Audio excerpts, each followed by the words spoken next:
welcome to the channel and welcome to this review of the latest Warhammer Age of Sigmar Battletome, Slaves to Darkness.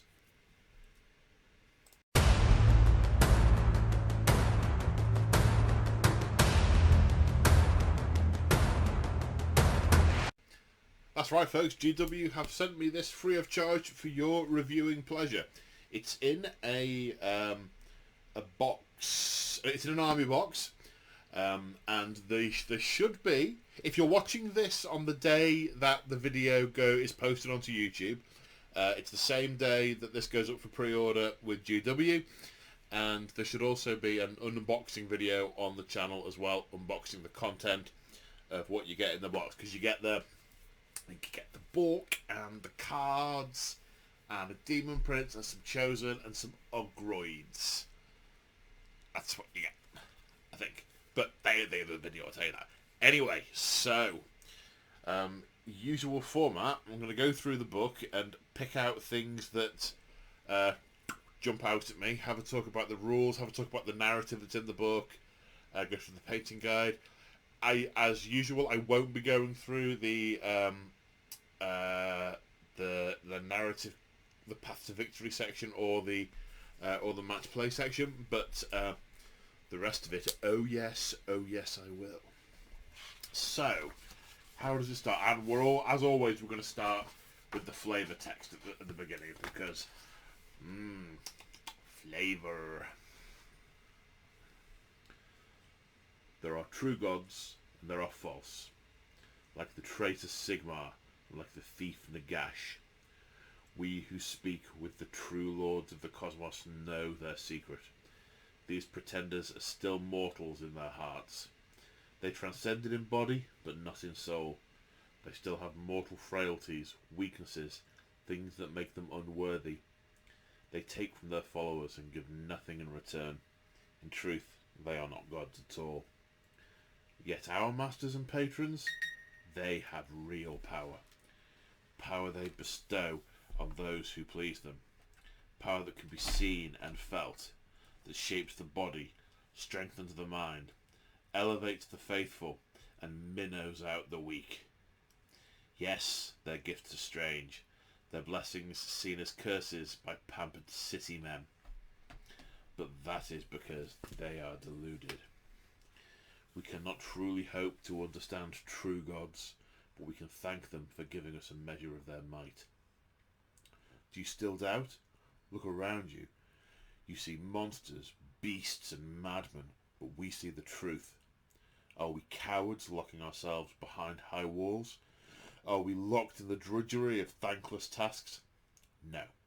We are proud warriors, the masters of the realms that the gods have reshaped to better please them.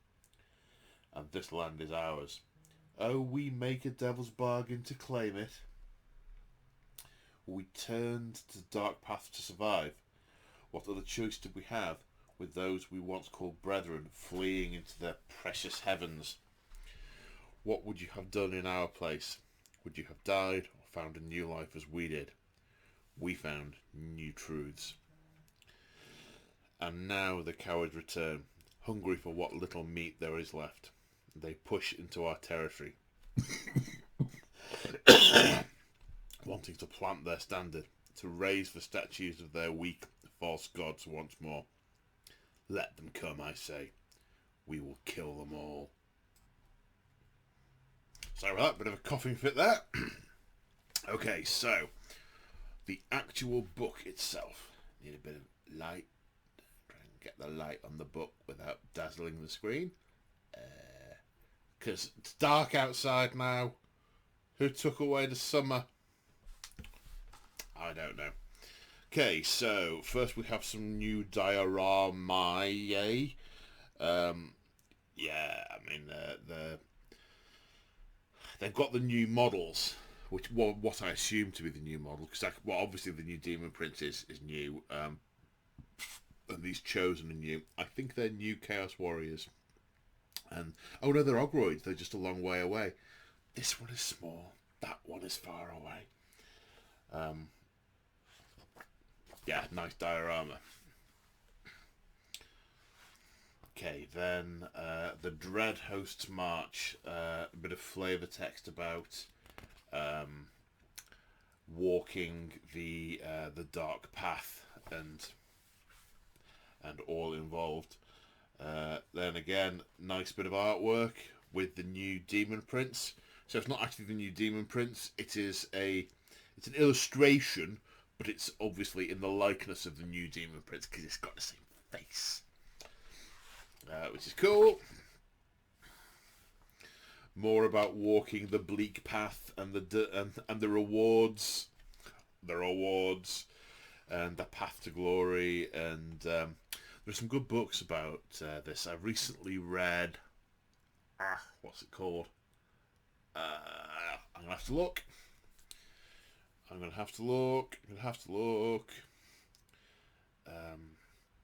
But it won't take but a second. It'll take but a second. Well, if I press the right button, it'll take but a second. It'll take 40 minutes if I keep pressing the wrong one.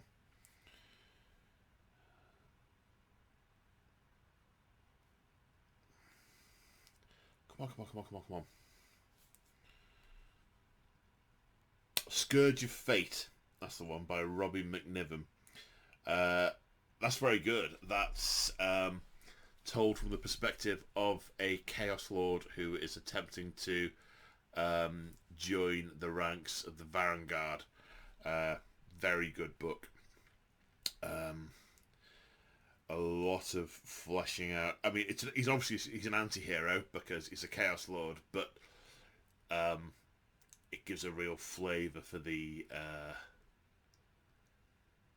for life in the 8 points and the Varan Spire. It's good. Anyway, I digress. But yes, a lot of things here touch on it. The sort of the path to glory, or rather, that's what's making me make the connection. The gifts and so on. Then we have an obligatory section about the Dark Pantheon: Khorne, Tzeentch, Nurgle, Slaanesh. Nice artwork as well. Nice and colourful. Slaanesh isn't just a random squiggle on a page that they don't know what to do with. Neither is it a many mammaried snake. And Khorne also just isn't a blooded psychopath. Yeah, it's good. Then the Three-Eyed King and the triumphs of the Everchosen, and the path to glory, and all of his scampish japes.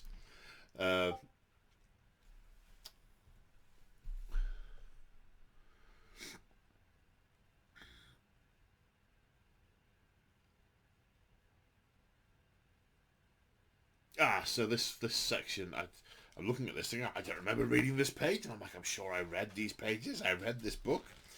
It was a little while ago.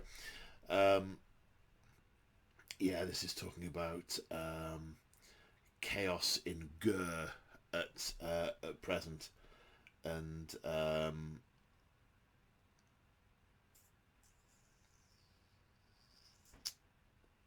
this is the aftermath, the end of, and the aftermath of the Siege of Excelsis, where Skaven and the forces of Slaanesh were heavily involved.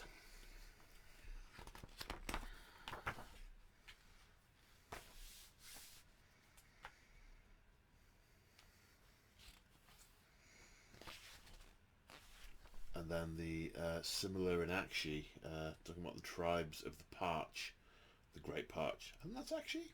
Pretty sure it's Akshi.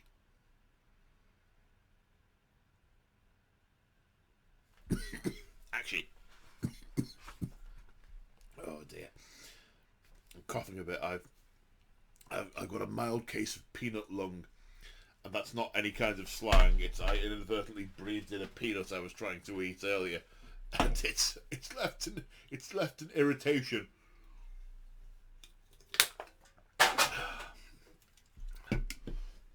Excuse me. Yeah, so Akshi. Then we've got the map is the Akshian map, so it's got the Tempest Eye, Hollow Heart, Hammerhall Aksha.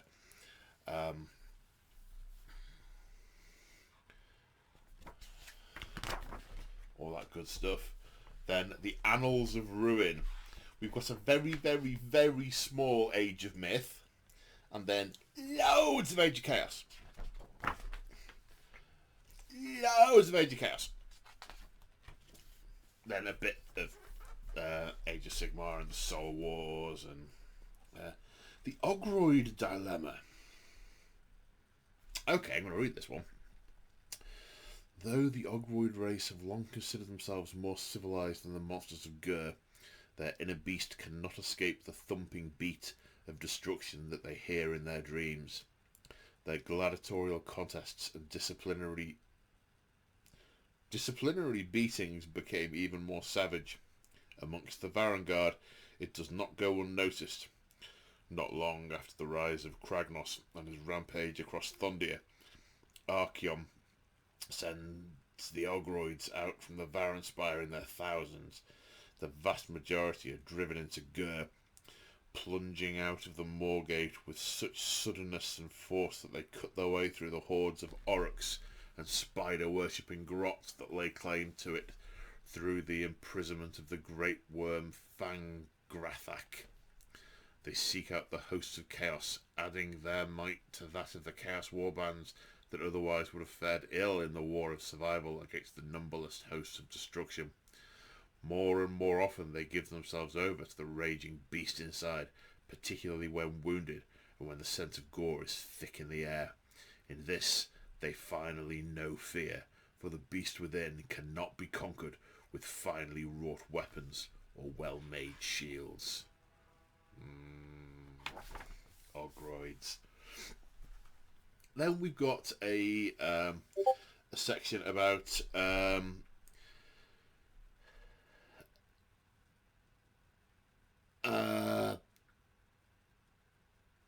it's an organisation section. Obviously, Chaos Bands are not always terribly well structured. This is more around overlords, lords, plebs. So, for example, this has got the God-sworn overlord, Magnus Infernil, the butcher of Cyclopean span, atop the fearsome Manticore Deathrend. Then Champions of Ruin, so his knights, his chosen, etc., etc. Then we've got, it makes reference to other war bands. Godswrath Warband of Lord Drogoth Murderblade, Ruinbringer Warband of Lord Ergil the Butcher, Felruin Warband of Ixo the Red Seer, and the Plaguebound Warband of Lord Rapicon the Devourer.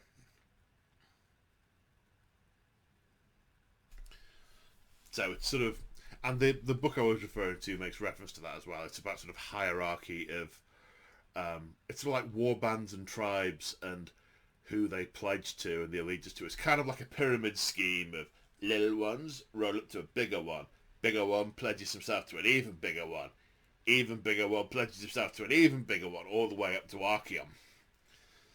So it's who are we fighting for today? I don't know.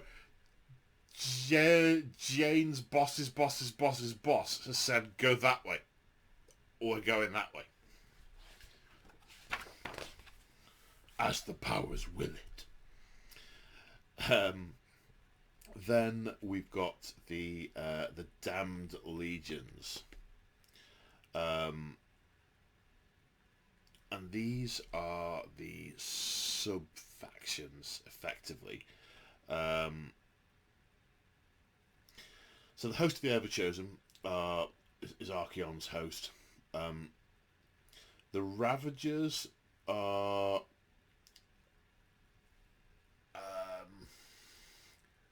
conglomerates of different mortal tribes. The Kabbalists are the sorceress types, the magic-y ones. The Legion of the First Prince. There's a very nice thing in here, and I'm sure it's not new story, because I haven't actually got any of the pre-runner to this book. I'm sure it's not new story, but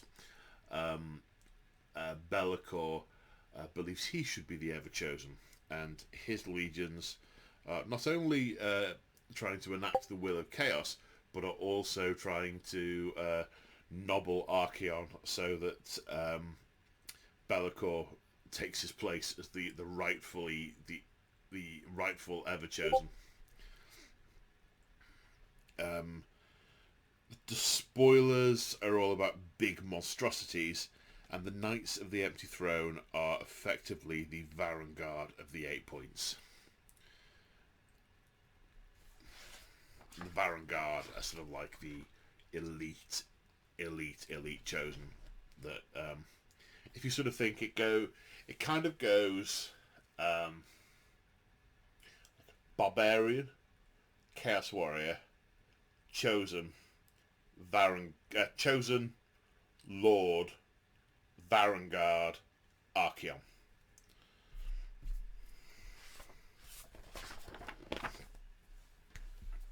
Then we've got a big thing about Archaon and the vanguard. Some nice artwork with the vanguard racing out with Archaon. Double page on Be'lakor, the Dark Master, and his champion Eternus, the blade of the First Prince. Then we've got some of the usual stuff about different units. So champions of the Chaos Tribes. We've got the Lords of the Dark Oath, Exalted Heroes, Chaos Lords, War Shrines, as you might expect. Then the magic-y ones, the Chaos Sorcerers, the Gaunt Summoners, wrought in iron and hatred. So all your Chaos Armoured dudes, Chaos Warriors, Chosen, Knights, Chariots. Then the Ogroids, the Theridians,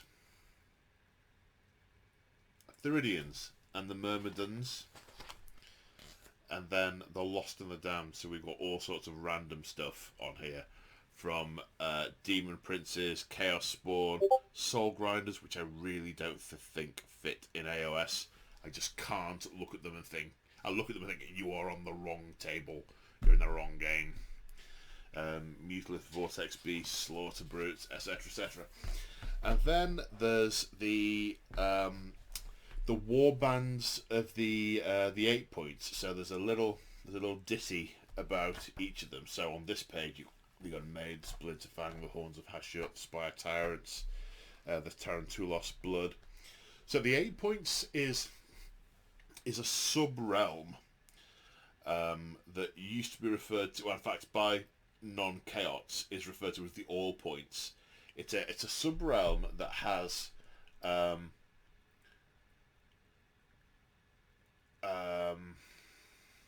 gates to all the other realms. A little bit like those who've read The Magician's Nephew, the sandy beach with all the pools where they put on the rings and go to the place and then they can go any other place. Terrible example if you don't know what I'm talking about. But it's a massive sub-realm. I mean, these realms are huge, and the sub-realms are also potentially vast, and it consists of masses of mortal tribes who are both surviving and trying to impress the gods. It's all part of this path to glory malark, which I like. I like all of the warbands. My only niggle with it all is for each warband you've got a single set of 10 models, and it's that each unit's got a champion. It doesn't scale very well. I want to if I'm going to have a horde of Spire Tyrants, I don't just want to have one unit of 10 copied and pasted 4 or 5 times. I want some way to have variety with it.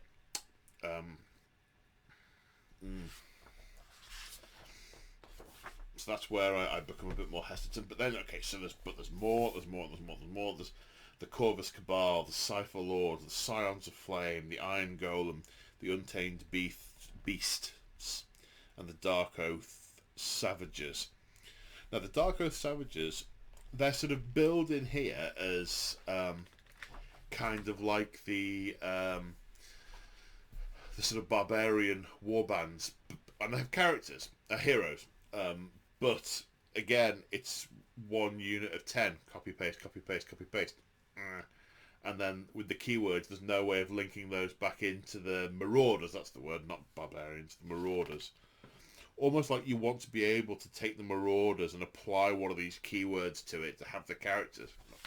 But you can't, that's not a thing. Then the Chaos Legionnaires, who are, what's his name's, Bellacor's dudes. Centurion Marshal, Raptrix, these are all sort of slightly more obscure big beasts, or but similar sort of champions or denizens of the 8 points. Centurion Marshal, Raptrix, Furies, Fomoroid Crusher, Mindstealer, Sphinx. And they're sort of they're not really part of the Everchosen's legions. They're more sort of what you've got in the Varan Spire are the legions of Chaos Warriors and Chosen and Knights and Varangard and Sorcerers and so on. And everything else outside is wastes. And when they go to war, which they do quite a lot, obviously the forces of the Varan Spire ride out, but they also kind of attract warbands to them as well, and just herd them into the mortal realms. It's like, oh, okay, so we've got 3,000 of these scruffy, useless so-and-sos. Let's see what they can do. Ah, they died! The Dark Gods! Now we're on to pictures. Yeah, some lovely... Yeah. I mean, they just look so cool. Be'lakor with those massive wings. I've still got my little metal Be'lakor, who is cool. The Demon Prince with his various different heads. There's an undivided head, which he's got on in the picture. There's a Nurgle head, a Khorne head, a Slaanesh head, and a Tzeentch head. I wonder how you can magnetise those. And today you will worship, boop, Nurgle. I'm going to have a look at that when I unbox the box.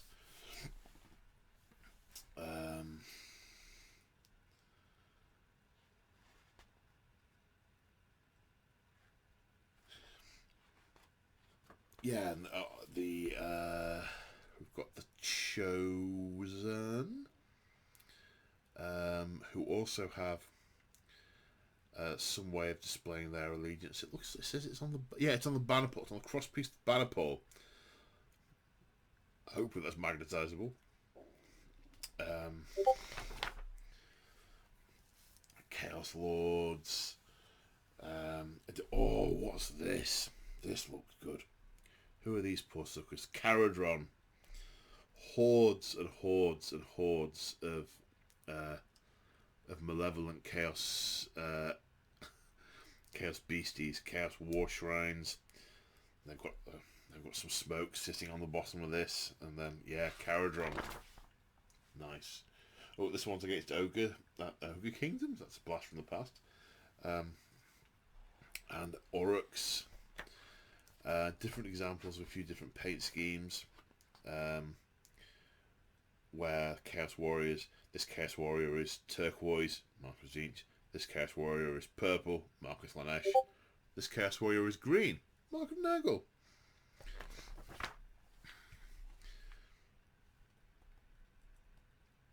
Oh, and the Ogroids.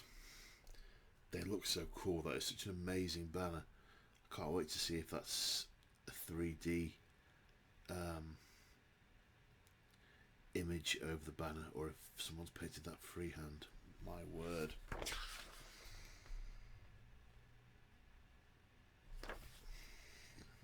And really big diorama against Stormcast Eternals. You can just see it's taken from the position of the Stormcast Eternals looking at the Chaos Horde. You can just see the front rank of the Stormcast Eternals coming out of this this realm gate. And wow.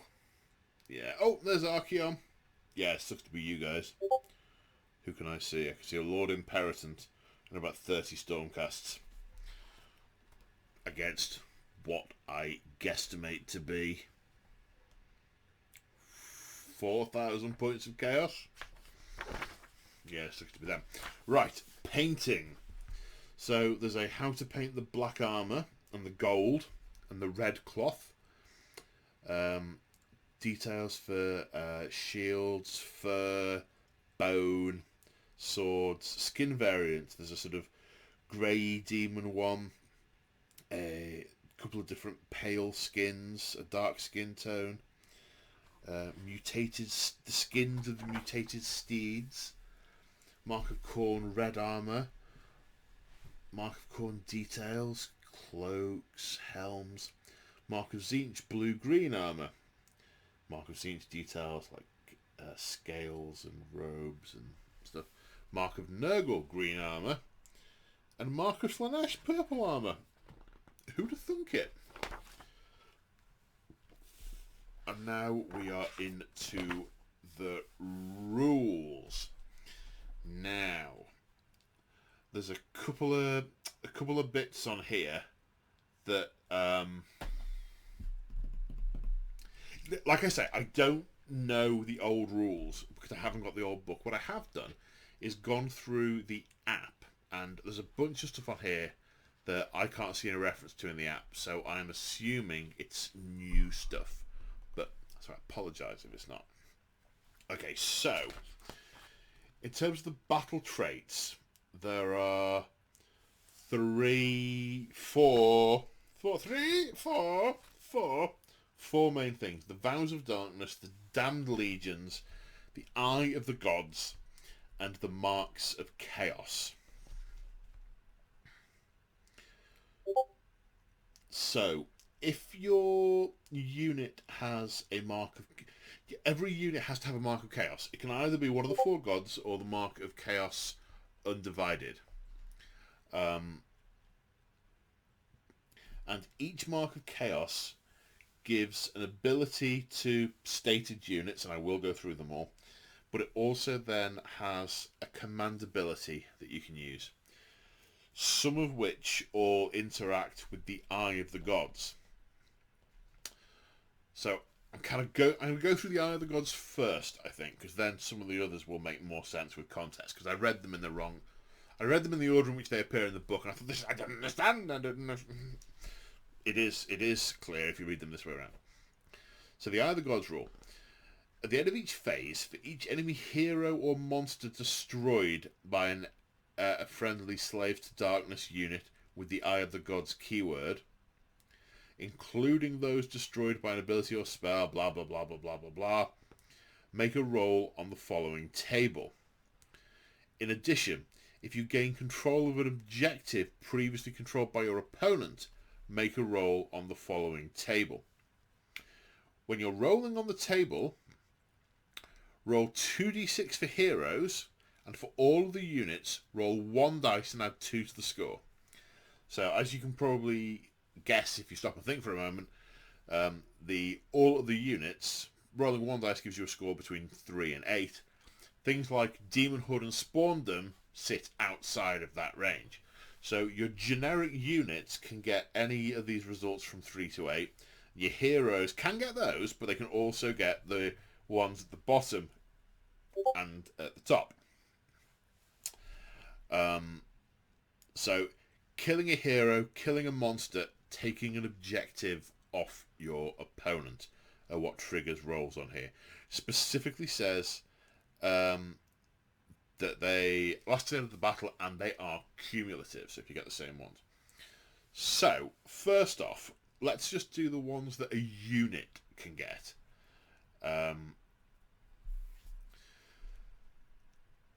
So, number 3, Snubbed by the Gods. Result has no effect. So basically you roll a 1 with that. Mutative Regrowth. Can heal up to D3 wounds allocated to the unit. Doesn't say bringing back models, but a lot of the Chaos units have got multiple wounds anyway, so.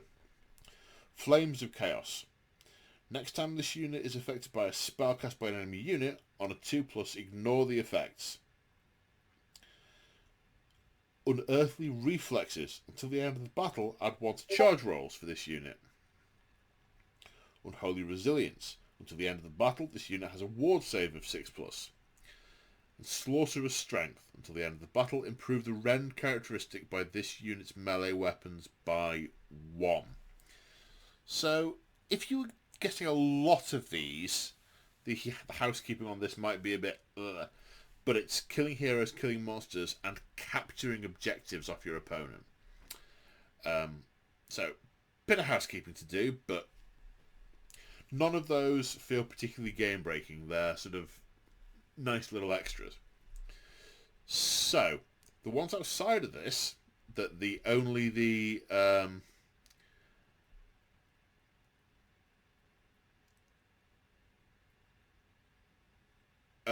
sorry, I'm getting confused by rolling 2d6 and adding 2 to it, but you don't roll 2d6 and add 2 to it. It's either 2d6 or d6 plus 2.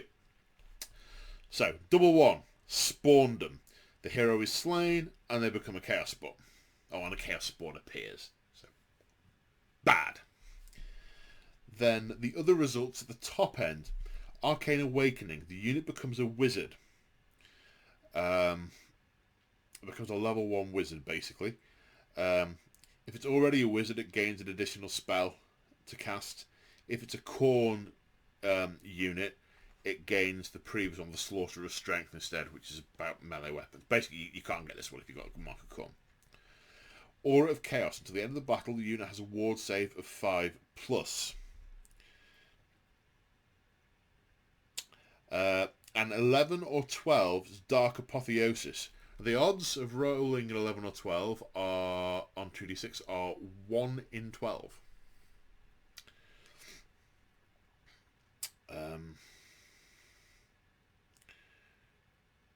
Because yeah, there's 36 possible results, and these represent 3 of them. 3 over 36, 1 in 12.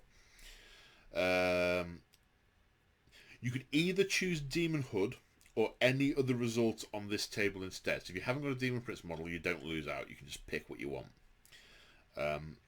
You add a Slaves of Darkness hero to the army. Then you remove this hero. Has the same Mark of Chaos, any command traits that they had. And if it was your general, the Demon Prince is now your general. So, Demon Prince. Boop! So, that's how the Eye of the Gods work. Now, most of the units in the book that have the Eye of the Gods keyword are heroes. I haven't seen many others. I mean, I haven't gone through line by line by line, but basically it's heroes, unless I've missed the odd one here or there. Now, going back to Marks of Chaos, so you have to have a Mark of Chaos, whether it be one of the 4 or Undivided. Mark of Chaos Undivided. All Mortal and Ogroid Slaves to Darkness units gain the Eye of the Gods keyword. When an Eye of the Gods hero rolls on the Gods table, they can re-roll any one of the dice. So all of your units gain this keyword, hence the pen and paper admin.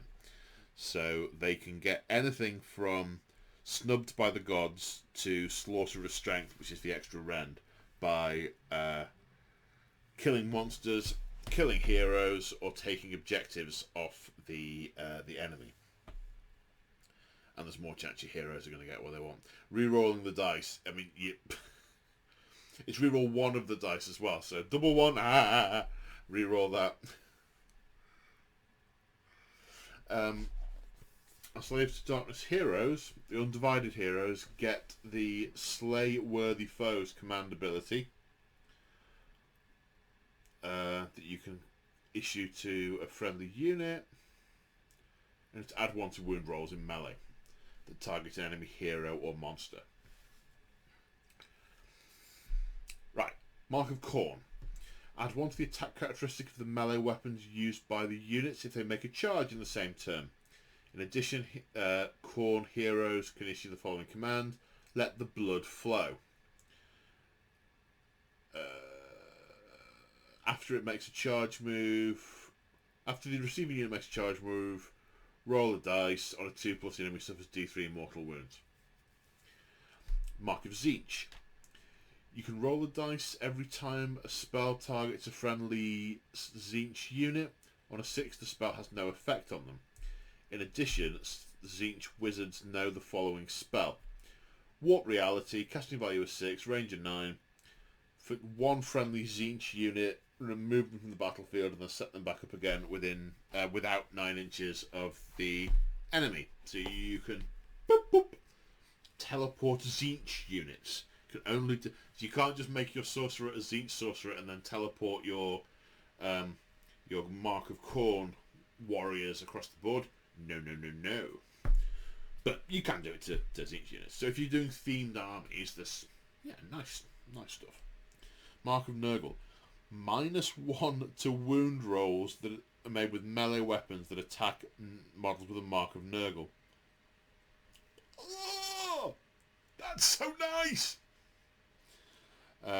Bestow Contagion is the command ability. You can play it on a unit. After the unit fights for the first time in that phase, roll a dice for every enemy unit within 3 inches of it. On a 3+, the unit suffers D3 mortal wounds. They smell bad. The air's bad. It's all bad. And then Mark of Slaanesh. Add 1 to run rolls and charge rolls for Slaanesh units. And the command ability is close in for the kill. Can run and still charge when you play on a unit. So, fast. Yeah. So, we've got sort of Pantheon champion stuff for Undivided. We've got killing for Khorne, magic-y, sneaky for Tzeentch, not dying for Nurgle, and being super quick for Slaanesh. Yep. Okay, the Damned Legions are the sub-factions, which we'll come on to when we get to the sub-factions. And the other generic rule, the Vows of Darkness. They are heroic actions that you can use. Heroes with the Eye of the Gods keyword can use. Pledge to Dark Gods. Pick a friendly slave to darkness. Hero.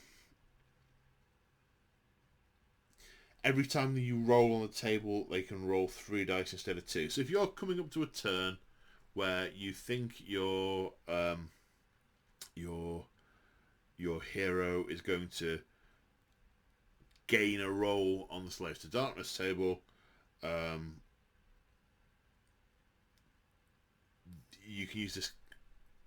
Obviously, you have to do it in the command in the hero phase, but you get the extra dice.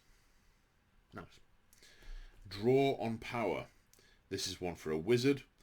Until the end of that turn, when making casting rolls, roll 3 dice instead of 2. However, if the unmodified roll on 2 or more dice is 1, the spell suffers a miscast, and the caster suffers D6 mortal wounds instead of D3. Is miscasting a thing? I don't know that it's ever come up in games I've played of AOS. I don't recall miscasting being a thing. It must be. Must be. Okay. So,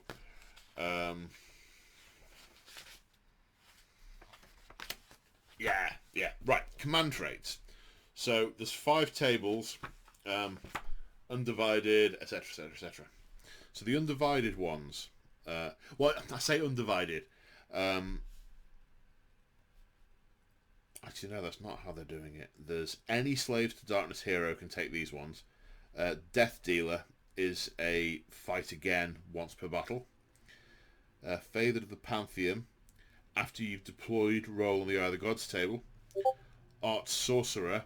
General knows all the spells from the Lord of the Damned in addition to any other spells it knows. And Idolater Lord.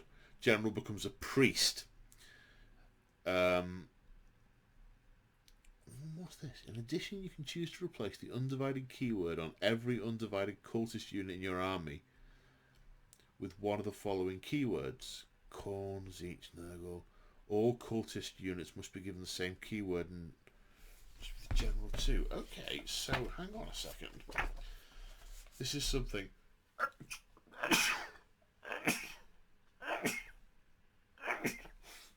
Oh, excuse me, it's all stuck in Nurgle.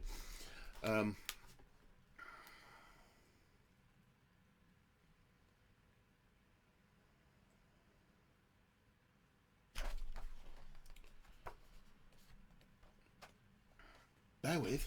Bear with.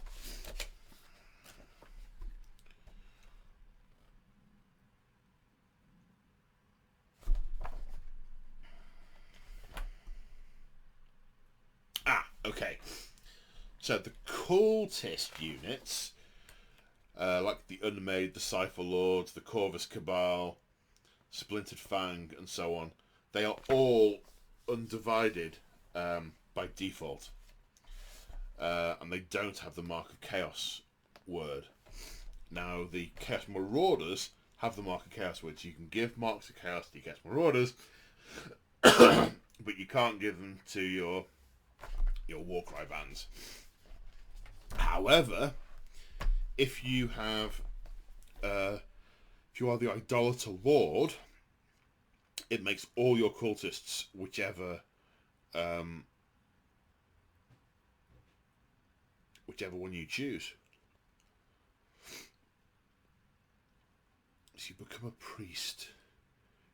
You can choose to replace the undivided keyword. Nice.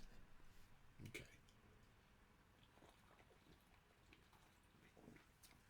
You can get quite a nice themed little army with that. Right, excuse me. Aspects of the Ascended. So these are Demon Princes only. So a Demon Prince could take one of those ones we've just discussed, but these ones can only be taken by Demon Princes. Not to be denied.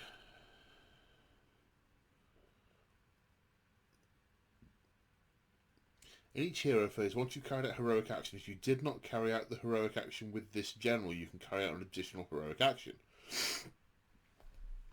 Okay, so you can do 2 heroic actions, basically. Not quite that, but basically that. Bolstered by Chaos. 2 extra wounds and it becomes a monster, so it can do rampages. Radiance of Dark Glory.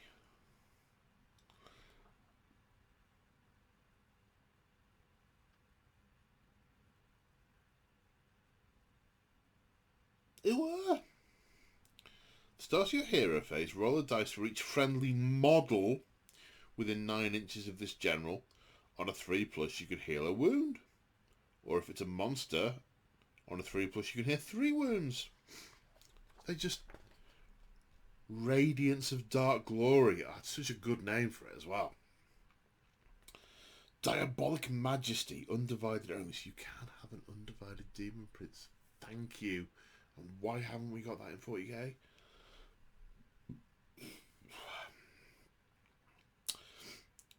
Once per battle, you carry a heroic action with this general.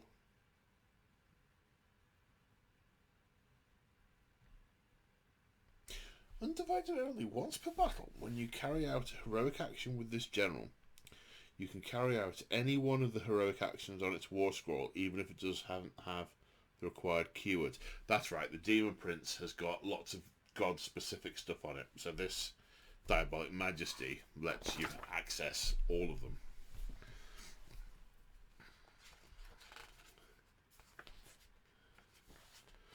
Right, now we're into Artifacts of Power. So, Slaves to Darkness only. Hellfire Sword. On a 6, the wounds become mortal wounds and just go through. Helm of the Oppressor. Enemy units cannot receive inspiring presence and rally whilst they're within 6 inches of the bearer. Nice. The Conqueror's Crown. Enemy models with a wound characteristic of 1 or 2 that are within 6 inches of the bearer cannot contest objectives. Said to have been forged at the Dark Age of Chaos for a mighty warlord who sundered countless civilizations, this blasphemous diadem grants the bearer dominion over lesser mortals. Nice. Right. Chaos Esoterica. Slaves to Darkness wizards only. Chaos Familiar is an additional spell once per battle that can be any spell from the Lore of the Damned. Infernal Puppet. Once per battle, start the enemy hero phase, you can pick an enemy wizard. Each time they attempt to cast a spell, they suffer D3 mortal wounds. Okay. You're a Lumineth big casty person, yeah? Yeah, have this. You're my infernal puppet, like a puppet on a string. The Helm of Eldritch Command. When the bearer attempts to dispel an endless spell, if the spell roll is greater than the casting value of the endless spell, instead of being dispelled, you can say the bearer seized control of it. Nah.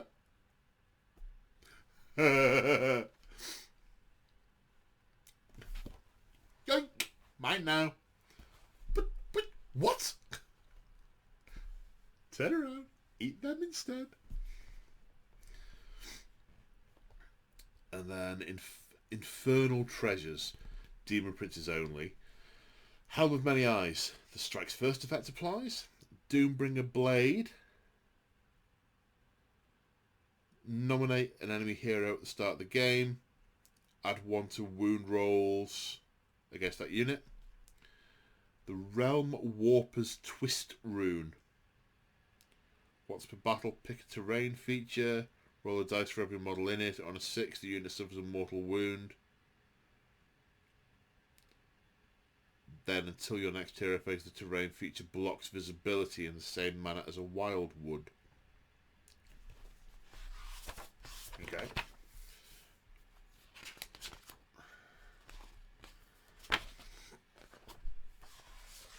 Okay, we know you there. We know you there. Spell Lords. Lord of the Damned. Slaves to Darkness hero wizards, including unique units only. Binding Damnation. Cast value 7, range of 12. Pick an enemy unit.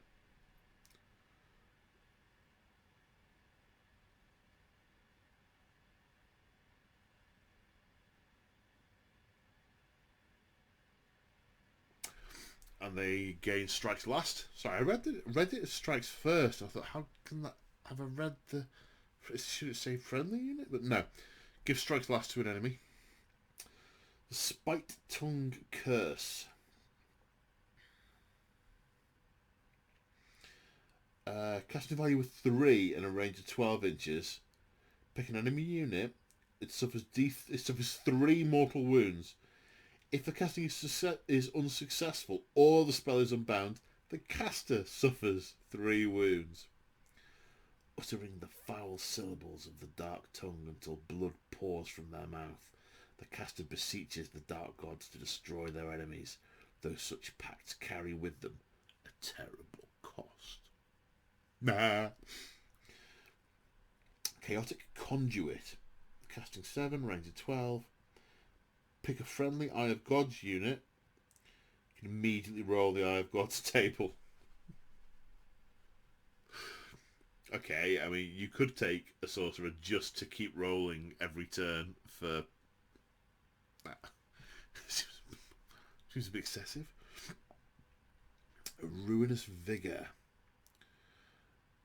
Casting 6, range of 12. Friendly monster.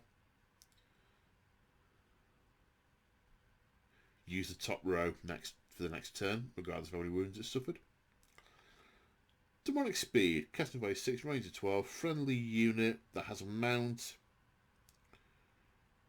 Can attempt to charge within 18 inches and roll 3d6. Okay, now in Sorceral Banners. So this army has a unique enhancement. You can always take 1 Sorceral Banner enhancement. And you can give it to the standard bearer in 1 Chaos Chosen, Chaos Warriors, or Chaos Knights unit. Okay, Icons of Chaos.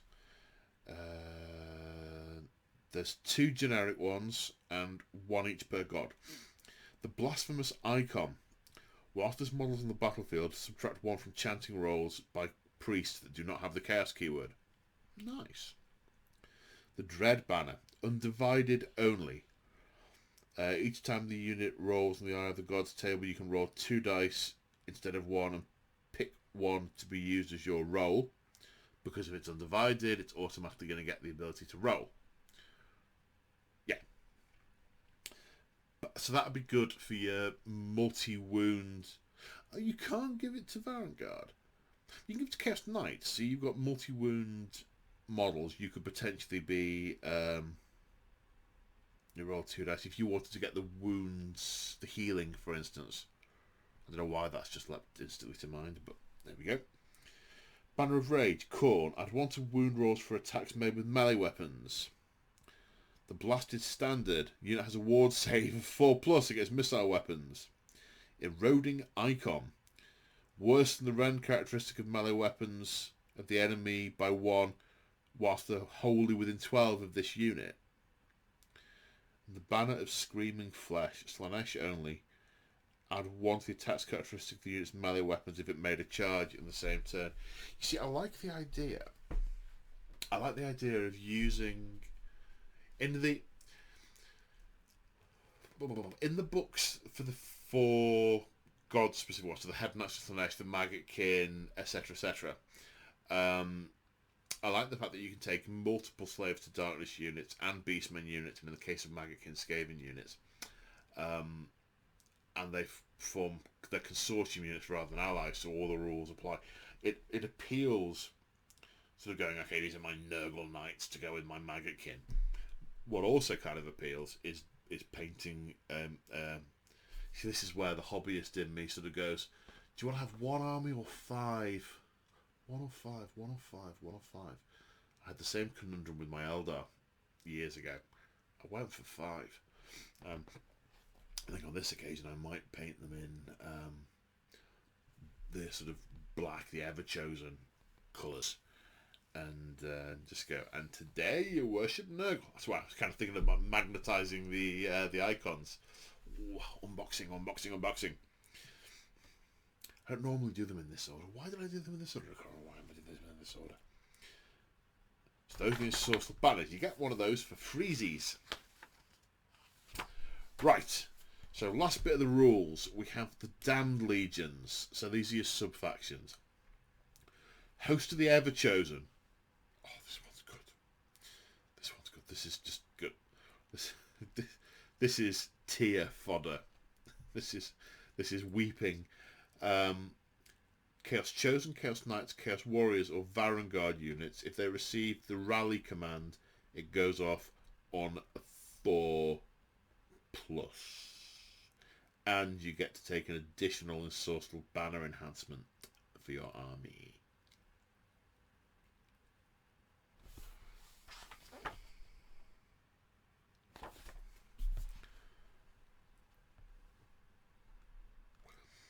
I mean, Varangard, they're like 70 points each. Rally! Oh, the 4 to 5, you say? Okay. It's not fun, it's not big, and it's not clever. Legions of the First Prince. So these are your the Be'lakor worshippers. At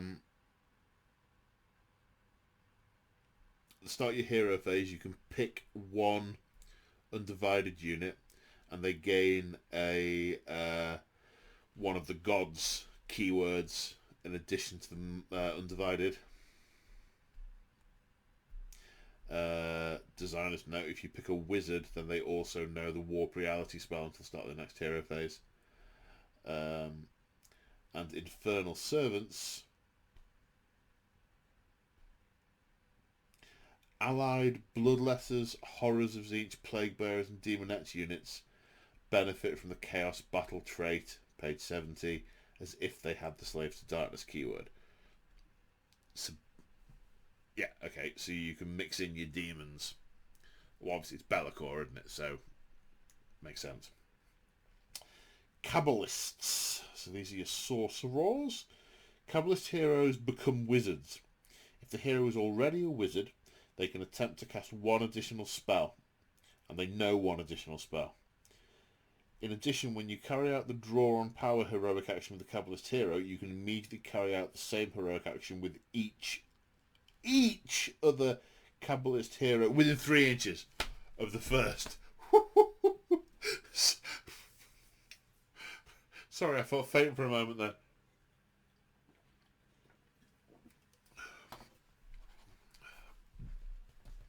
to spoilers. Add to the wound characteristic of all your monsters. And any demon prince could be given a command trait as if it were your general. Ravagers.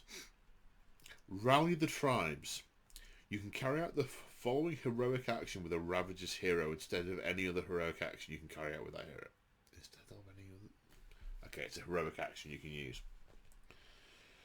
Pick a Chaos Marauder, a Chaos Marauder Horseman, a Cultist or a Dark Oath unit from your army that's been destroyed, and recycle it! With all the models or half the models? Half the models. My 60 Marauders. Ding. 30 new ones. But in the stories, they are just numberless hordes of savages.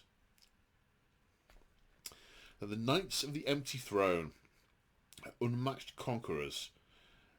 Units that have a mount can run and charge in the same turn. And then Dread Lieutenant. When you pick the general for your army, if Archaon is not included in the army, you can pick a model in a friendly Varangard unit to be the general. It gains the leader battlefield role, and the general issue orders. If the general issues the rally command to a friendly Varangard unit, you can return a slain model on a 5 instead of a 6. But it does not count as being a general. It does count as being the general. It cannot be given a command trait because it is not a hero.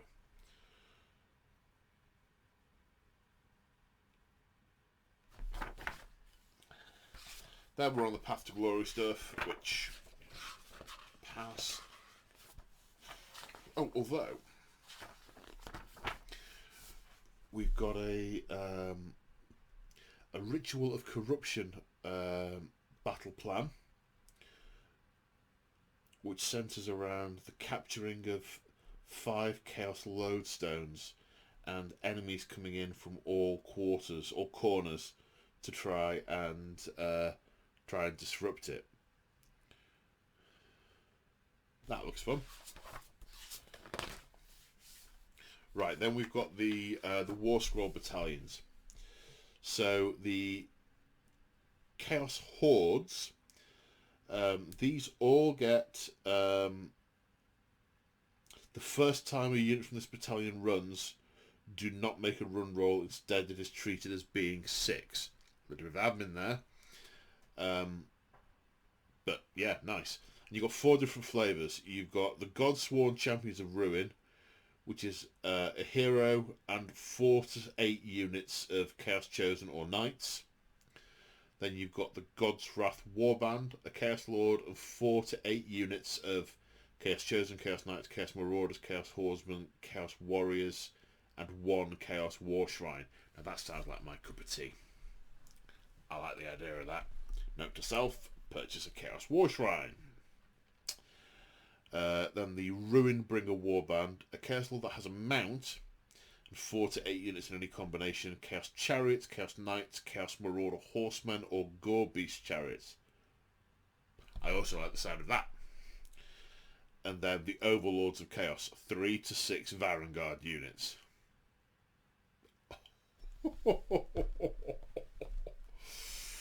Then there are 4 god-specific ones. So, the Blood-Marked Warband, 1 hero and 8 units, gains Blood Rage. Do not take Battle Shock tests if they're within 12 inches of the hero. That is within 3 inches of enemy units, so a way of reducing Battle Shock. Fate Sworn Warband, 1 hero, 9 units each. Add 1 to casting rolls for wizards whilst the whole within 9 inches of another unit from the battalion that has 9 or more models. Then the Plague Touched Warband, 1 hero, 7 units.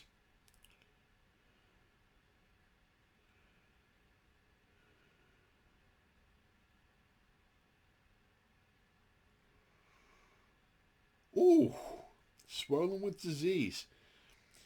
If your enemy is hitting you in melee, if they roll a 6 to hit, they take a mortal wound afterwards. Yep. And then Pleasure Bound Warband. 1 hero, 6 mortal units. Move an extra 3 inches when you pile him.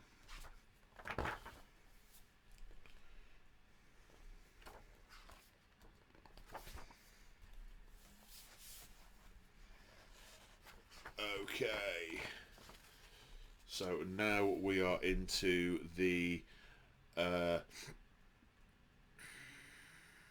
we're into the Warscrolls. So the Demon Prince. I mean, he's a beat stick as you would expect. Demonic Axe, 5 attacks, 2 damage each, -2 rend. He can fly. He's got another either a sword or an axe. The sword does D3, but the rend's not as good. But if the roll to 6 is a hit, if the roll to hit is a 6, it does mortals instead.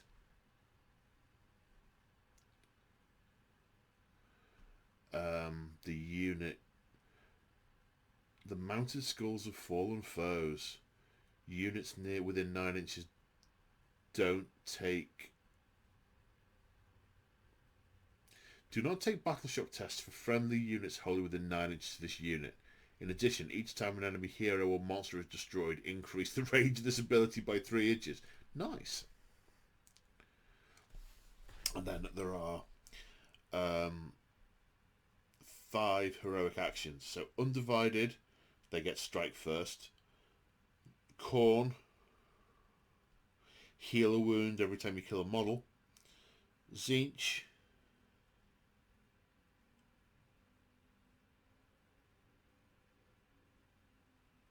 is a 2+ unbind if it's targeting you, 2+ ignore spells, or cast an additional spell. Nurgle,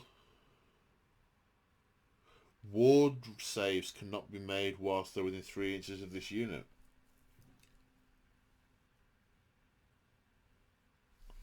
And Slanesh, if it charges, add 1 to the attack's characteristics of all its melee weapons to the end of the turn. It's nice. It's nice. Is it a wizard? Is it naturally a wizard?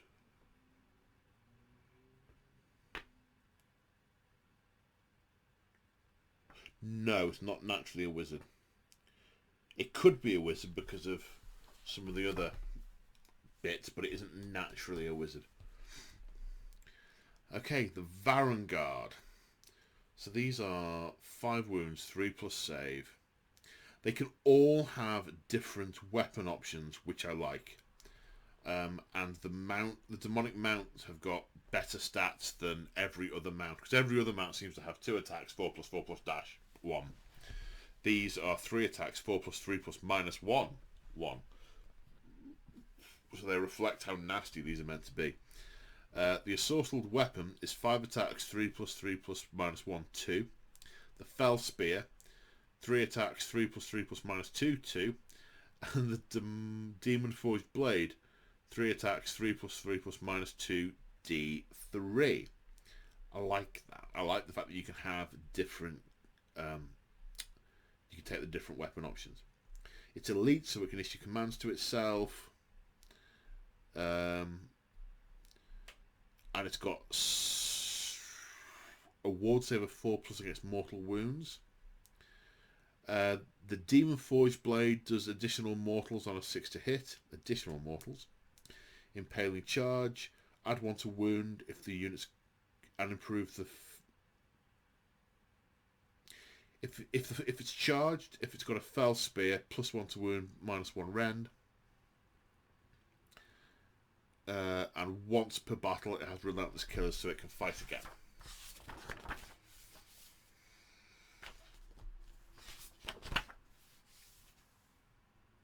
Chaos Lord on Demonic Mount. Chaos Rune Shield gives him a ward save of 5+. You can either have a Chaos Lance or a Cursed Warhammer. The Chaos Lance gets +1 damage and -1 rend if it charges. The base stats of the Lance, 4 attacks, 3+3 +1, 1. So it is better on the charge than the Warhammer. But obviously it's not as good not on the charge. The Warhammer is 4 attacks, 3+3 +1, 2. Knights of Chaos. The strike's first effect applies if it charged. And after it charged, it can pick a friendly unit. There's a restriction on what, and they get to fight immediately. Chaos Lord on Manticore. Yeah, I think. Chaos Lord, Chaos Sorcerer Lord.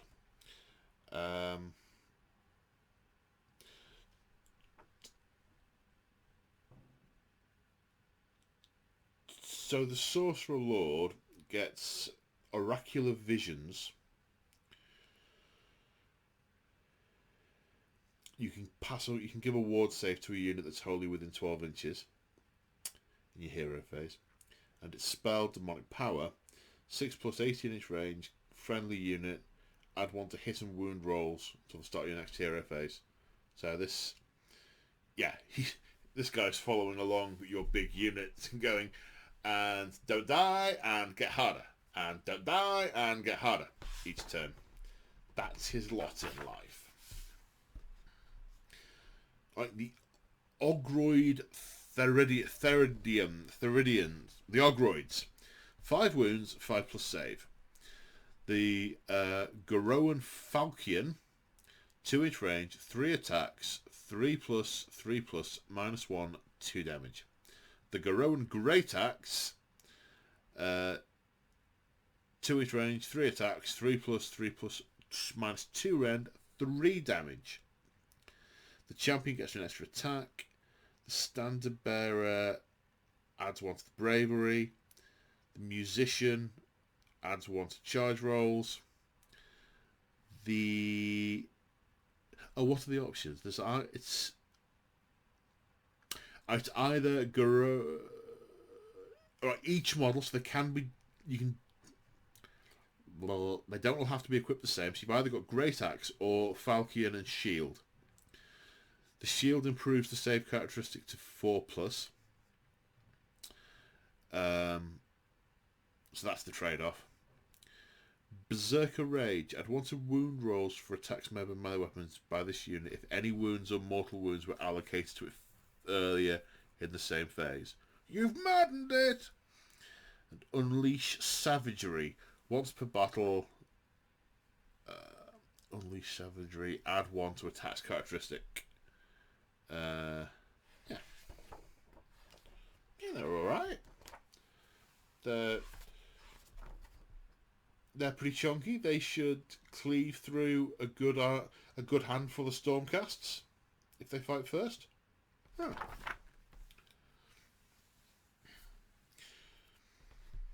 Then we've got the War Shrine and the Chariot. The War Shrine is a priest.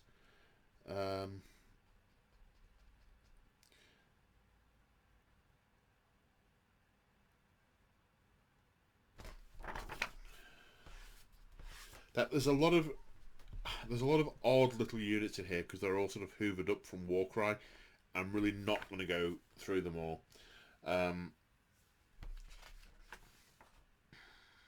What I am going to go through are the sort of chaosy, the Chosen, the Warriors, the Knights, the Marauders, and the odd other thing I find. We'll see.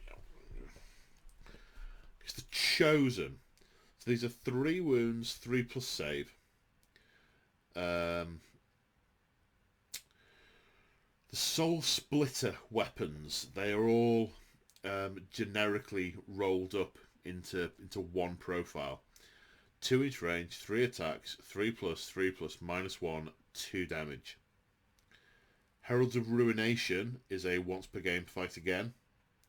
Soul Splitter, if the roll to hit is a 6, you do a mortal wound in addition. And when you deploy the unit, you can roll on the Eye of the Gods table.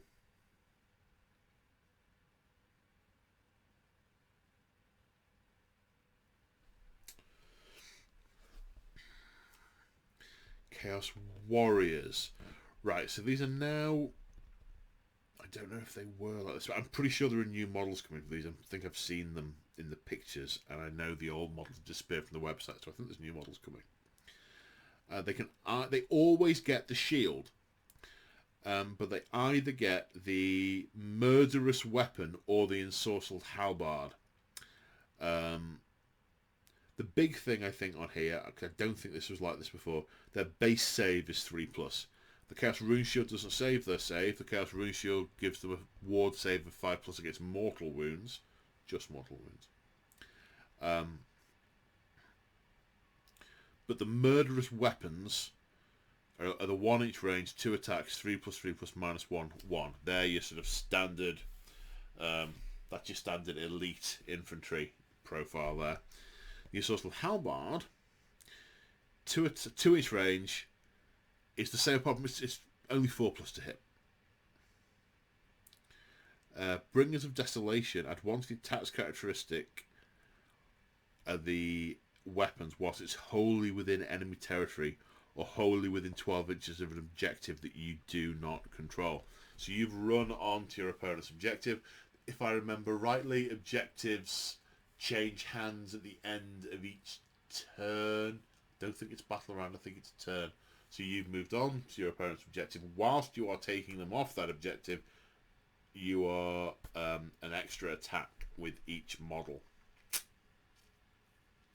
And then if you succeed in taking the objective off them, if you're undivided, you get a roll on the table. Hey!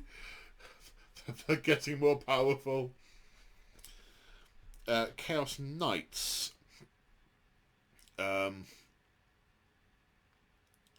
So 3 wounds, 3+ save. Chaos Rune Shields again. They've got lances. 3 attacks, 4+, 3+, -1, 1. The damage and the rend increase if they're charged.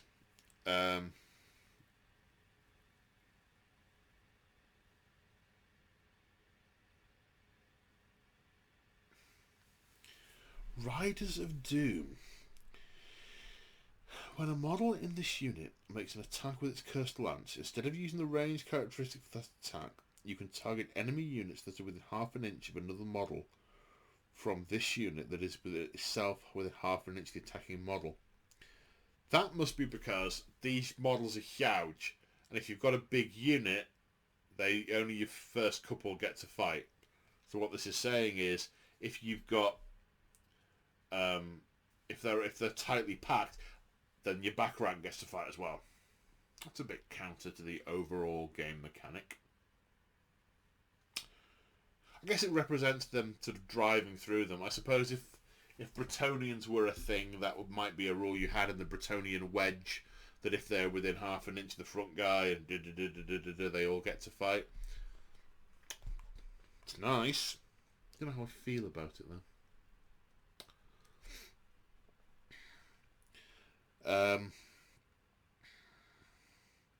The champion can have a cursed flail or an ensorcelled warhammer instead if it likes. Cursed flail is 6 attacks, 3+3+ dash. The ensorcelled warhammer is 3 attacks, 4+3+ -1, 2.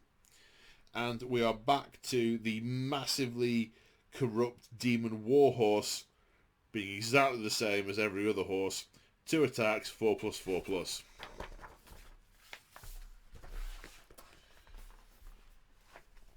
Right, now we have Marauder Horsemen. So they've either got a Barbarian Axe and Darkwood Shield, or a Marauder Javelin and Darkwood Shield, or a Barbarian Flail. They must all be armed the same. So the Javelin is obviously a throwing weapon as well. 12-inch range, 4+4+ -1, 1 attack. And in melee, it's 1 attack, 4+4+ -1. It's the only rending option on here. But it's a bit... But 12-inch range, you can... And I guess once you're in combat, you're firing it you're throwing them in the shooting phase as well. 2 wounds, 6 up save. 6 up save. It goes up to 5 if they've got the Darkwood shield. The Barbarian Flail has 3 attacks, 3+ to hit, 4+ to wound, 1 damage. So you really can make them into quite beat stick type thing. Yeah, but 6 up save.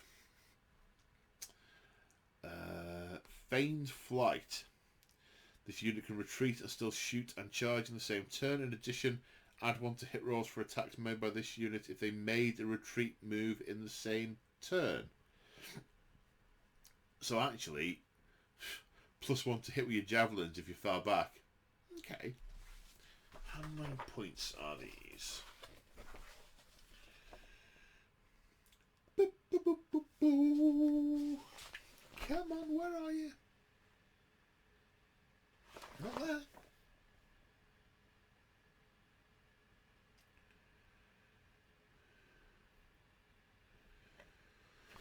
$105 for 5.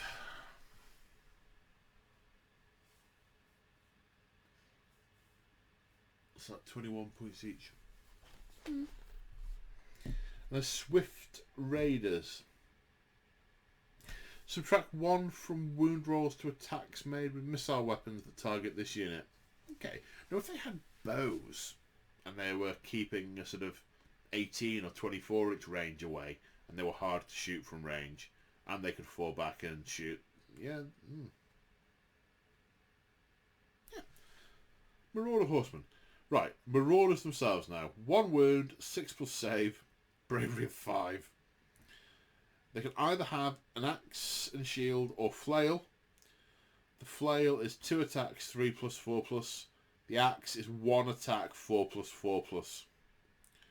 The shield gives them a save of 5+ instead of 6. These guys are awful. +1 to hit roll if they charged in the same turn. But 1 attack. Yeah, that's... well, they're fodder, aren't they? They are hordes of fodder.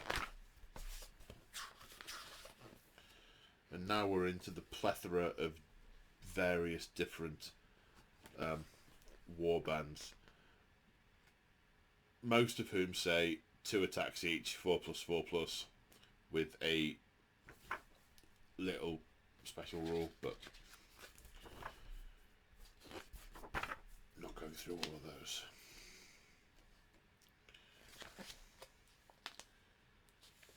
Then we have the endless spells. The 8-fold Doom Sigil is powered by Atrocity. Keep a track of the number of models that slain within 12 inches of this endless spell each turn. At the end of the turn, roll a dice for each model that was slain within 12 inches. For each 3+, the player whose turn is taking place must pick 1 Slaves of Darkness unit wholly within 18 inches of the end of the spell and add 1 to the attack characteristic of the unit's weapons to the end of that hero phase.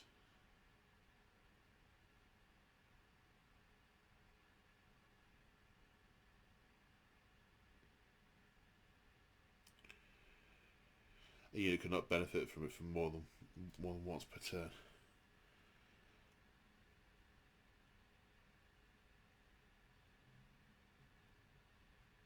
Within 18 inches of it. So you put this down, you do a lot of fighting, and then you use it to buff up the nearby units.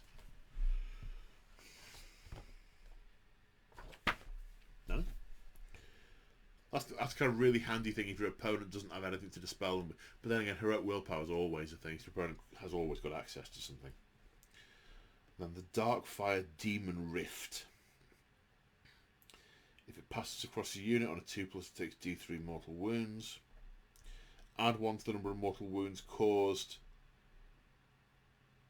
for each endless spell within 12 inches of this endless spell. Okay. Okay, so allies. It's the long list you would expect it to be. Beasts of Chaos, Blades of Khorne, Disciples of Siege, Magikin of Nurgle, Head Knights of Slanesh.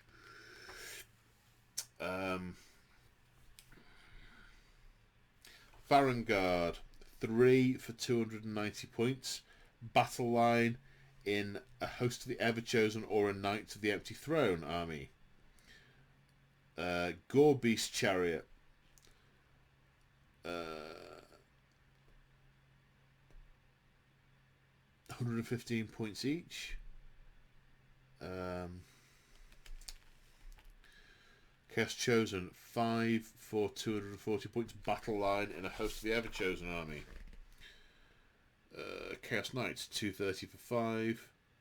Marauders, 85 for 10. Yeah, I mean, they are dreadful. Marauder Horseman, 105. Chaos Warriors, 220 for 10.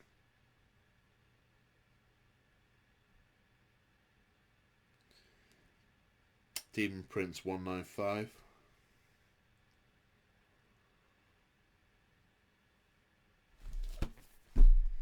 So there we go. What do I think? I think the host of things that have been absorbed from Warcry are kind of confusing. But I like the way there are certain army builds where you can just take a whole menagerie of stuff and then that's your sort of chaos horde type army. Doesn't particularly appeal to me, that. I like the idea of all the Chaos Warriors and then some hordes of barbarians and kicking about, which this book absolutely lets you do. It feels like the rules for Chaos Warriors have been tightened up and brought a bit more in line with 3rd edition. The Marks of Chaos, I don't think they were there before. I like those. I think they're really good. I think they bring flavour to it. And yeah, it's good. I like it. And the picture, very scary. And on that note, I hope you've enjoyed this video. I hope you found it useful, and I shall see you in the next one. Take care, and bye for now.